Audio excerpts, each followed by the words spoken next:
ও মাই god, এত বড় ভাপা পিঠা লাইফে ফার্স্ট দেখলাম। এই কনকনে শীতের সন্ধ্যায় ধোঁয়া ওঠা ভাপা পিঠা অসাধারণ।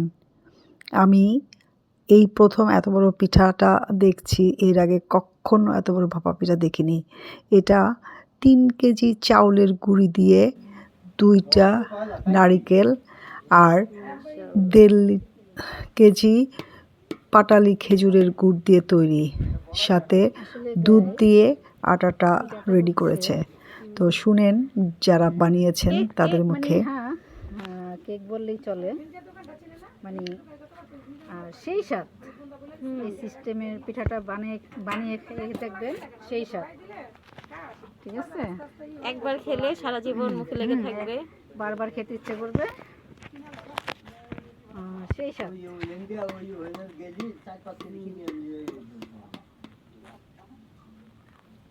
পিঠাটা তৈরি হয়েছিল যাত্রাবাড়ি এলাকার কোনাপাড়া নামক একটা জায়গায়, আর এটা একটা বনের মধ্যে রান্না করা হয়েছিল, ফাঁকা জায়গা।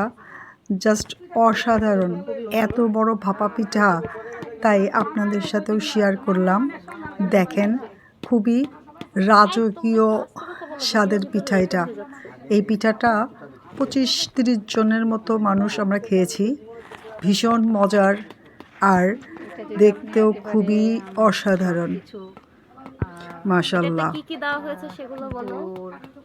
নারিকেল এগুলো দিয়ে যদি আপনি একেবারে জিনিসটা একটু সাজিয়ে সাজিয়ে লেয়ার ওয়াইজ দিতে হবে, অবশ্যই লেয়ার করে করে দিতে হবে, step by step, step by step 5-6টা লেয়ার দিয়ে একবারে আপনি বসিয়ে দিবেন, আর কোনো ঝামেলা হবে না। এটা স্বাদই হচ্ছে লেয়ার গুলো, এটা স্বাদই হচ্ছে অন্যরকম। একবার খেলে আপনার মুখে একদম লেগে থাকবে যে আহ, ওটা কি খেলাম, আসলে মানে কি বলবো, সেই স্বাদ, সেই স্বাদ।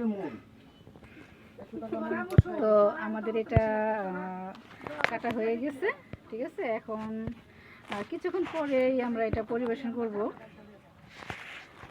এই যে ধোঁয়া উঠছে, হয়তো বোঝা যাচ্ছে ভিডিওর মধ্যে, কিছুটা বোঝা যাওয়ার কথা।